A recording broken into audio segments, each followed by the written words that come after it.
오늘 세 가지 주제로 말씀을 나눠보도록 하겠습니다. 첫 번째 주제는 예수 그리스도를 믿고 영접하라는 것이고, 두 번째는 예수 그리스도를 땅끝까지 전파하는 선교의 사명을 감당하라는 것입니다. 그리고 그것을 위하여서 우리의 삶을 희생하라. 믿음과 선교와 희생, 이 세 가지 주제로 마태복음 2장에서 말씀을 함께 나누도록 하겠습니다. 이 마태복음은 유대인들을 위한 책입니다. 그러니까 구약을 잘 알았던 유대인들이 예수 그리스도를 쉽게 깨닫고 믿고 영접할 수 있도록 세리 마태가 이 마태복음을 유대인들을 위해서 기록했습니다. 그런데 마태복음을 이렇게 기록하면서 예수 그리스도를 모세와 비교를 합니다. 마태복음 2장에서. 유대인들은 모세를 굉장히 존경하고 영웅으로 생각을 합니다. 그래서 모세가 말하는 것은 그들이 듣습니다. 모세 오경도 달달 외우지 않습니까? 이럴 때부터. 모세가 태어날 때도 어린아이들이 다 죽었습니다. 바로 왕이 사내아이가 태어나면 다 죽게 만들었습니다. 예수님이 태어날 때도 헤롯 왕이 2살 아래로 어린아이들, 남자를 다 죽였습니다. 예수님과 모세를 비교하면서 같은 구원자임을 강조하고 있는 것입니다. 또 하나는 이 모세도 미디안 광야로 피신을 했다가 돌아와서 구원자의 사명을 감당합니다. 예수님도 애굽으로 피신했다가 돌아와서 나중에 구원자가 되시죠. 그러니까 피신이 동일한 비교가 되는 것입니다. 그리고 모세도 보면은 살해의 위협을 당하고 도망도 다니고 그랬지만 하나님의 인도하심을 받습니다. 하나님께서 이렇게 음성으로 들려주세요. 어떻게 하라고. 근데 예수님도 보면 오늘 본문에 꿈으로 또 천사가 나타나서 이런 하나님의 인도하심이 있습니다. 그게 동일한 부분이에요. 근데 중요한 것은 이 모세도 구원자이고 예수님도 인류의 구원자이시지만 이 모세가 누구에 대한 예언으로 성경을 적었냐면 이 예수님에 대한 예언을 모세 오경에서 하고 있다는 사실입니다. 그래서 구약의 예언들을 오늘 보면 5번 말씀을 하고 있습니다. 모세는 창세기에서 예수님이 여자의 후손으로 이 땅에 오시는 것을 예언을 했습니다. 그리고 보혈의 피로 구속을 하는 것을 예언을 했습니다. 창세기, 출애굽기, 레위기, 민수기, 신명기까지 누구를 위한 책인가? 예수님을 보여주기 위한 책입니다. 그 예수가 탄생을 했다라는 것입니다. 베들레헴에 동정녀에 의해서. 이 예수는 하늘에서 그냥 떨어진 게 아니라 구약에 모세가 예언을 하고 이사야, 예레미야 40명의 구약의 저자와 선지자들이 예언하신 그분이다라는 사실을 유대인들에게 보여주고 싶어 한 것입니다. 유대인의 왕으로 다윗의 후손으로 오시고 베들레헴에 탄생하시고 애굽으로 피신하시고 헤롯 왕의 유아의 대학살도 있고 나사렛에 정착하시고 이런 모든 부분들이 오늘 본문의 5번의 예언으로 이렇게 나오고 있습니다. 그러니까 그 예언을 성취하신 분이 예수님이신데 그분이 너희들이 기다렸던 메시아, 온 인류를 죄에서 구원할 메시아 구원자가 되신다라는 사실을 지금 강조하고 있는 것입니다. 그분을 받아들이고 영접하고 믿으라고 이렇게 증거하고 있는 것이에요.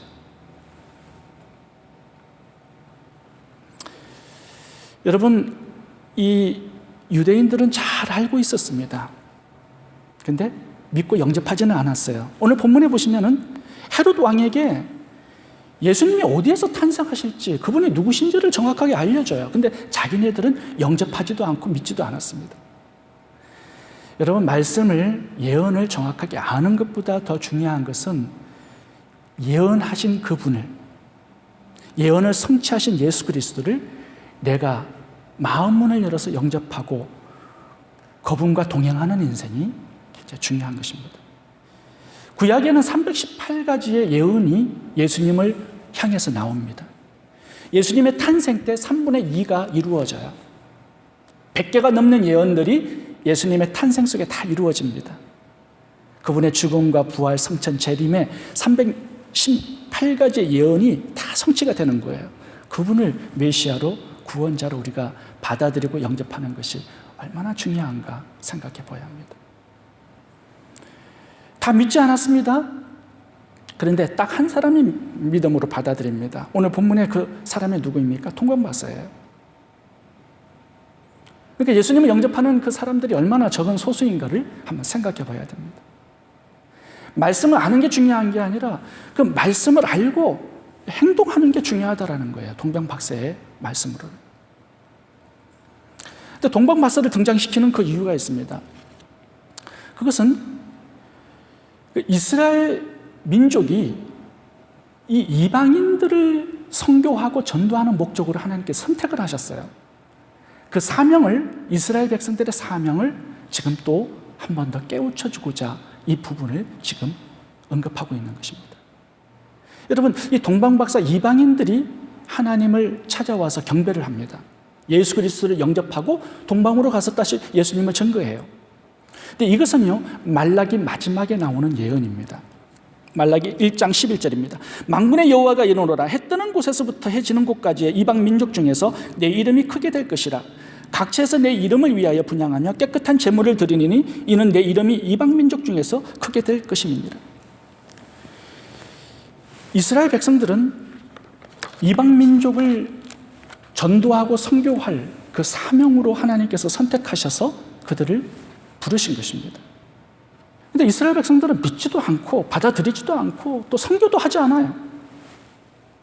마태복음 1장을 보시면 우리를 향한 하나님의 소원이 한 가지 담겨 있습니다.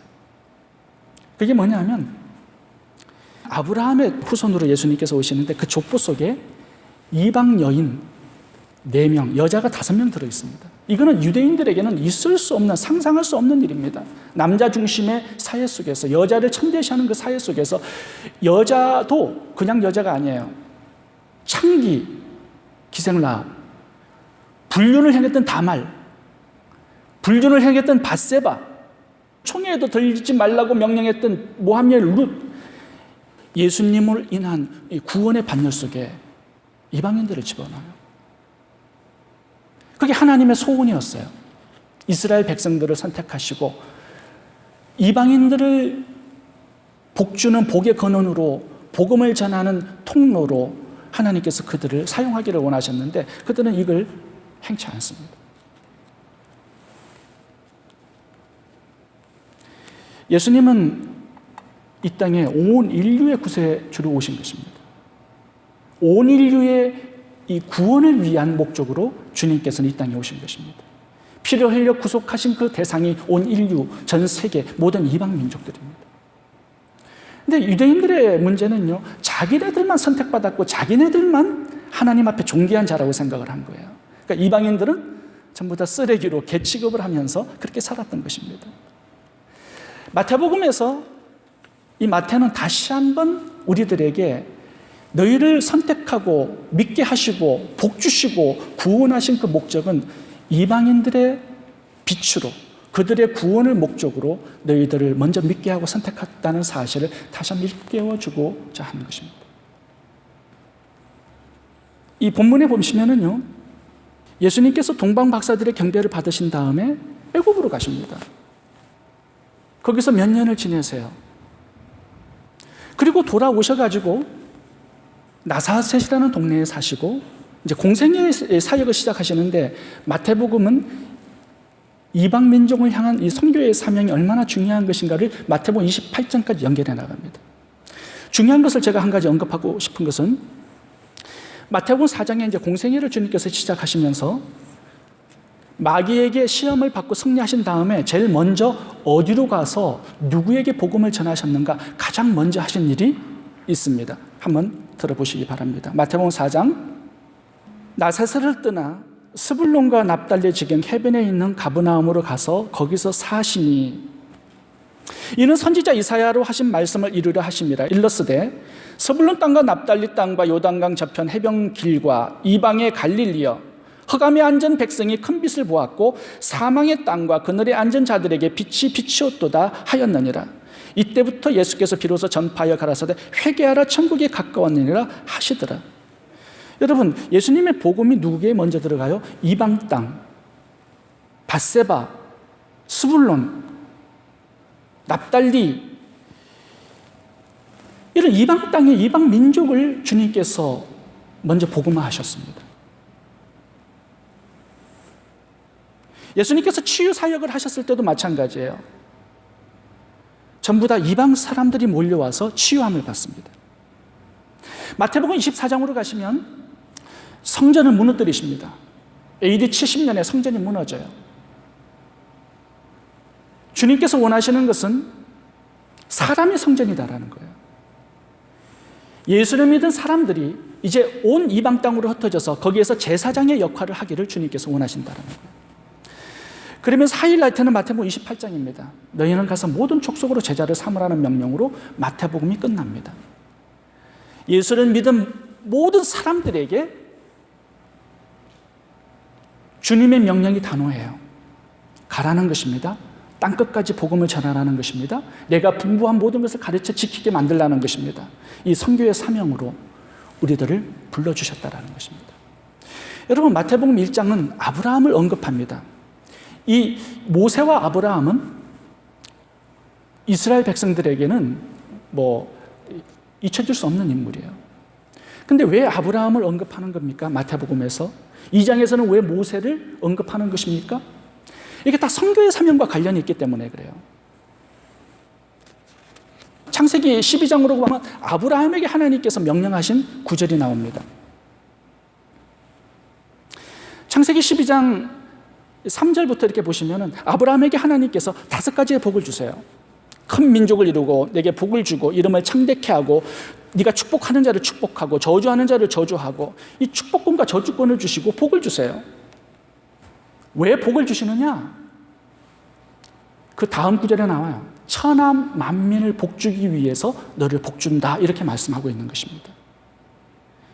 복이 단지 아브라함의 행복과 영광과 지위와 명성과 특권과 이름을 날리기 위해서 주는 것이 절대 아니라는 거예요. 하나님께서 아브라함을 선택하시고 복을 주시는 이유는 굉장히 단호합니다. 천하 모든 열방이 복을 얻게 하기 위해서 그렇다라는 것입니다. 여러분, 그러면 그 복이 뭐예요? 물질적인 복인가요? 아니에요. 창세기 보면은 너 씨를 통하여서 천하 모든 민족이 복을 얻을 것이다. 그 씨가 예수 그리스도거든요. 단수로 나와요. 예수를 믿는 구원의 복이에요. 온 열방이 예수 그리스도를 믿고 구원의 복을 얻기 위하여서 우리에게 구원의 복을 먼저 주셨다라는 것입니다. 그냥 안락은자에 앉아가지고 나는 이렇게 복받았다. 하나님께 선택을 받았다. 세살과 구별된 존귀한 자다. 이렇게 하라고 주신 복이 아니라는 거예요. 이방인들을 위해 선교의 도구가 되고 축복의 도구가 되고 구원의 통로가 되도록 이 선택받았다라는 이 사명을 우리가 기억해야 한다는 것입니다. 복되게 해야 할 사람들이 있기 때문에 먼저 복을 하나님이 주셨다는 것입니다. 여러분, 그래서 목적이 굉장히 분명해야 돼요. 인생의 핵심이 굉장히 분명해야 돼요. 그것은 선교의 사명입니다. 출애굽기 15장에 하나님은 출애굽한 백성들, 구원받은 백성들에게 단 한 가지의 말씀을 주셨습니다. 이 세계가 다 내게 속하였나니 너희가 내 말을 잘 듣고 내 언약을 지키면 너희는 열국 중에서 내 소유가 되겠고 너희가 내게 대하여 제사장 나라가 되며 거룩한 백성이 되리라. 이 제사장 나라가 주님께서 출애굽을 시킨 목적이라는 것입니다. 온 세상에 하나님을 모르는 그 백성들을 향하여서 기도하고 하나님의 은혜를 전달하고 그들의 죄를 사하고 하나님과 화목해 주는 이 제사장의 나라, 이 사명으로 그들을 출애굽시킨 거예요. 여러분, 예수의 보혈의 피를 발라서 그들을 구해 주신 그 이유가 단 한 가지의 사명과 목적이 바로 제사장이 되게 하시는 목적이에요. 우리도 마찬가지예요, 여러분.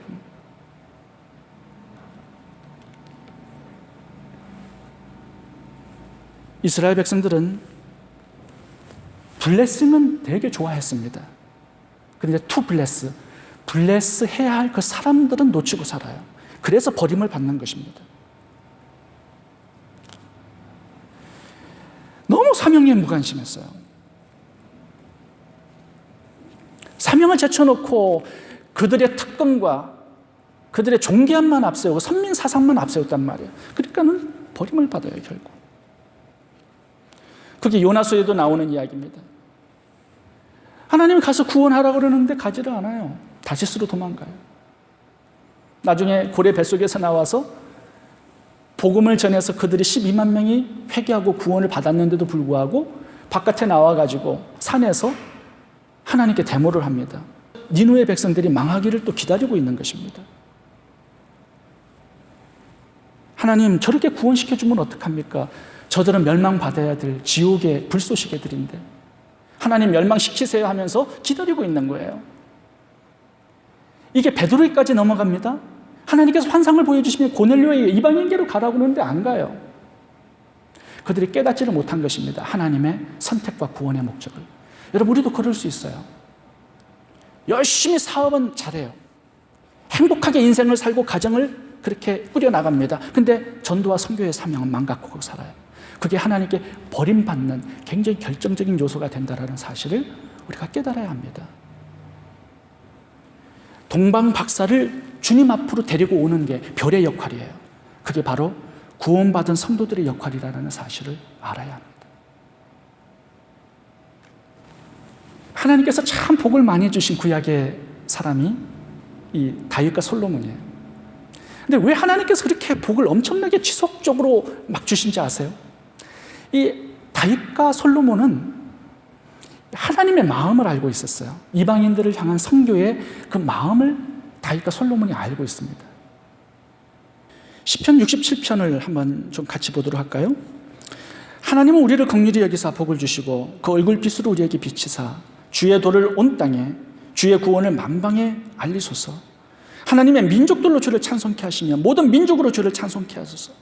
열방은 기쁘고 즐겁게 노래할지니 주는 민족들을 공평히 판단하시며 땅 위에 열방을 치리하실 것입니다.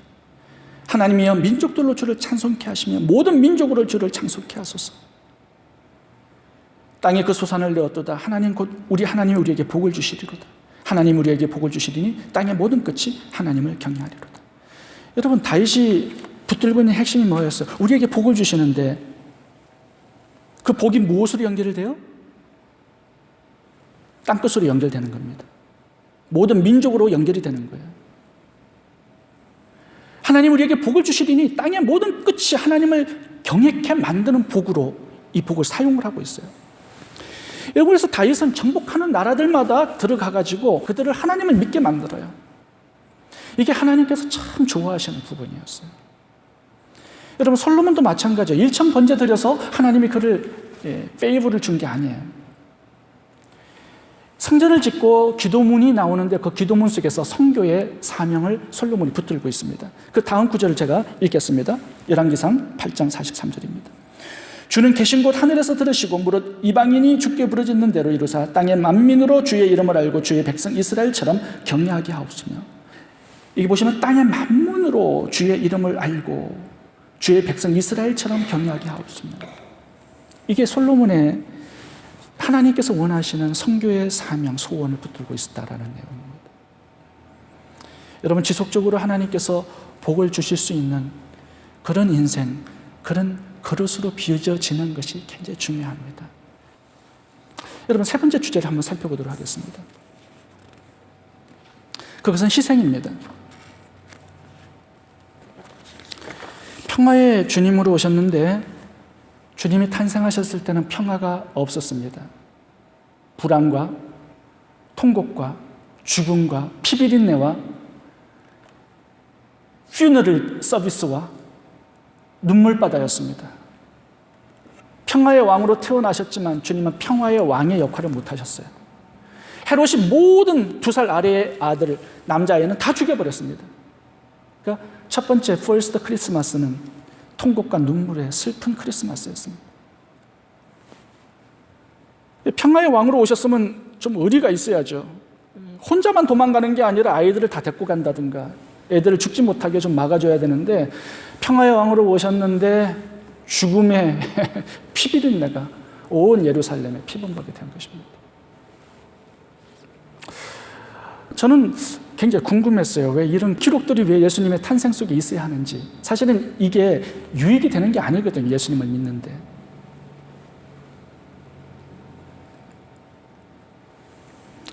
근데 여러분 조금만 생각해 보면 이 부분을 이해하는데 어려움이 없습니다.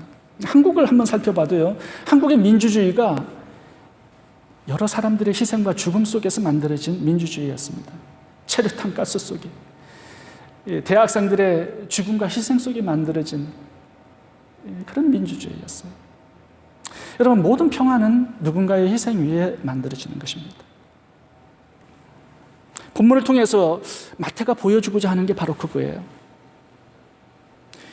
이 프린스 오브 샬롬, 프린스 오브 피스이신 예수님께서 이 땅에 평화의 시대가 도래할 수 있도록 어린 아이들이 평화의 주님을 오시게 하기 위한 희생물이 된 것입니다.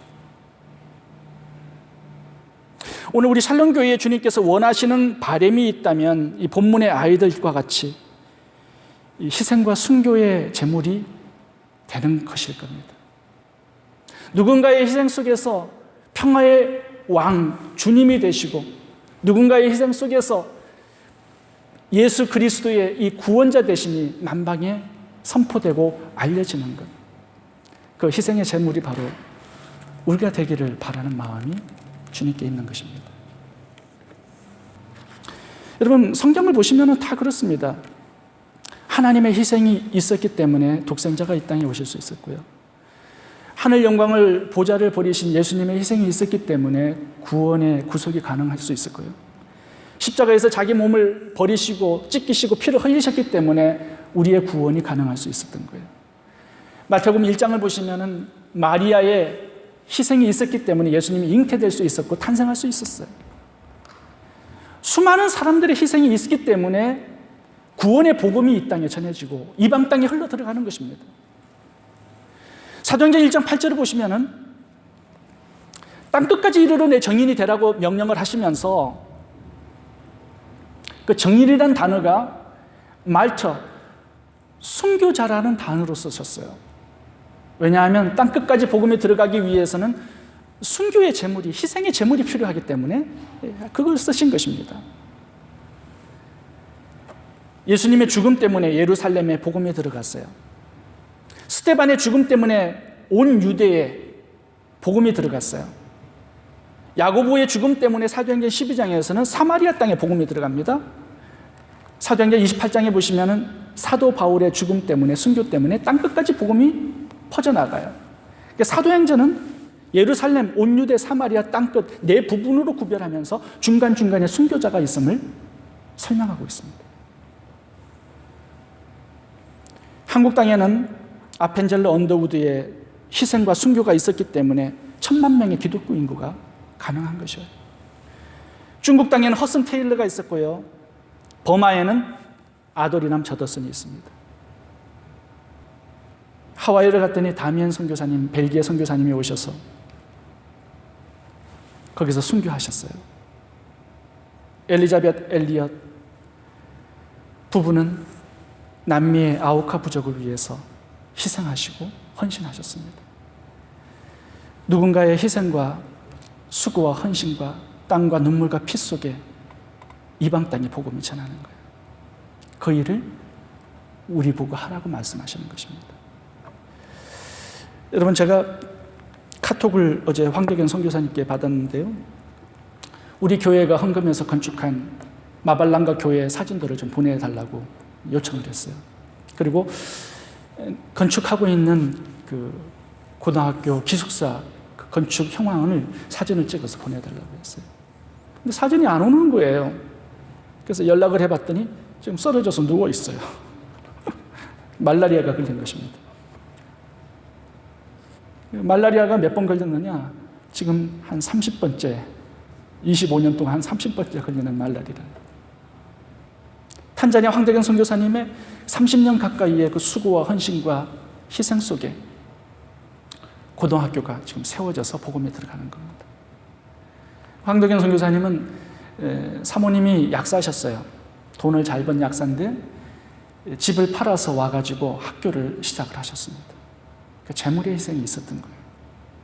하나님은 희생의 재물을 받으시고 그 위에 교회를 세우시고 영혼들의 구원을 이루어 가시는 것입니다. 저희들이 지난 한 해 1년 반 전에 25,000불의 희생을 통하여서 마발랑가 지역에 교회가 세워지고 지금 400명의 사람들이 예배를 드린다고 소식을 전해 들었습니다. 여러분, 저는 내년에 한 가지 희생하고 싶은 것이 저희들 교회에 지금 가지고 있는 재정입니다. 지금 마지막 황덕영 선교사님께서 1,000명의 학생들을 위해서 기숙사를 짓고 있는데 재정이 없어서 못 짓고 있는 거예요. 지금 3층은 3년간 중단되었다가 얼마 전에 한국에 어떤 분이 8천만 원을 보내서 지금 시작을 하고 있어요. 이제 4층 기숙사를 지으면 1,000명의 학생들이 기숙사 생활을 할 수 있고 또 복음 전하는 데 굉장히 효과적으로 그 건물들을 사용할 수 있는 거예요. 그래서 저는 저희 교회의 재정을 희생하고 싶습니다. 그 부분이 또 여러 성도님들을 위한 길이라고 생각합니다. 그 희생이 천국에서는 상급이 되고 우리들의 면류관이 될 것입니다. 제가 지난번에 말씀드렸던 웩성교회를 창시했던 시티 스터더 목사님이 계십니다. 이분은 캠브리지 대학을 졸업하시고 영국의 크리켓 대표 선수였어요. 그리고 그 부모님이 돈이 많은 밀리어니어였습니다. 캠브리지 대학을 졸업하고 자기 친구 6명과 함께 중국 선교를 떠났습니다. 중국 선교를 하고 있을 때 아버지가 돌아가셨어요. 25살 때 아버지로부터 유산을 상속받았는데 그 돈이 굉장히 어마어마한 액수였습니다. 근데 신기한 것은 그 돈을 세 곳에다가 헌금을 했어요. 무디 전도단, 구세군, 그리고 조지 물레의 고아은의 재산을 나누어서 다 헌금을 했습니다. 그리고 그 약혼녀와 함께 중국으로 다시 들어간 거예요. 근데 그 약혼녀가 가지고 남아있는 재산도 헌금하고 떠나자고 제안을 해서 그 남아있는 헌금까지 다 나누어주고 헌금하고 중국 선교사로 간 것입니다. 중국에서 7년을 보낸 다음에 다시 돌아왔어요. 다시 돌아와서 다시 회복한 다음에 아프리카로 이제 선교로 떠나는 겁니다. 다시. 그래서 웩 선교 단체가 세워져 이분 때문에. 많은 사람들이 그분에게 이제는 이 영국에서 사역을 해도 되지 않겠느냐고, 이제는 고생을 그만두고 이곳에서 선교 동문가로 사역을 해도 괜찮지 않느냐고 얘기를 하면서 아프리카를 가지 못하게 했어요. 그때 시티 스터드가 이런 유명한 말을 남긴 것입니다. 만일 예수 그리스도가 나의 하나님이시고 그분이 나를 위해 죽으셨다면 내가 하는 그 어떤 희생도 희생이라고 말할 수 없습니다. 예수님께서 우리를 위해서 전부를 희생했다면 내가 드리는 그 어떤 희생도 희생이라고 말할 수 없다는 거예요. 결국 하나님께서는 시티 스터더 부부를 통하여서 웩 선교회를 만들게 하셨고 지금도 4,700명의 선교사들이 전 세계에 흩어져서 영혼들을 추수하고 있는 것입니다. 여러분, 희생과 헌신을 아까워하지 말아야 돼요. 그거 위에 하나님은 영혼 구원의 열매를 우리들에게 주시는 것입니다. 오늘 마태복음 2장을 통하여서 마태는 우리들에게 3가지의 메시지를 전하고 있습니다. 첫 번째는 예수 그리스도를 마음문을 열고 믿고 영접하라는 것입니다. 그리고 그 예수가 온 인류의 구원자가 될 수 있도록 전도와 선교의 사명을 충실하게 감당하라는 것입니다. 그 영혼 구원을 위해서, 선교의 사명을 위해서 우리가 가진 것을 아까워하지 말고 아낌없이 쓰고 헌신하고 희생하라는 것입니다. 믿음, 선교, 희생, 이 3가지가 마태가 전하는 크리스마스 메시지입니다. 기도하겠습니다.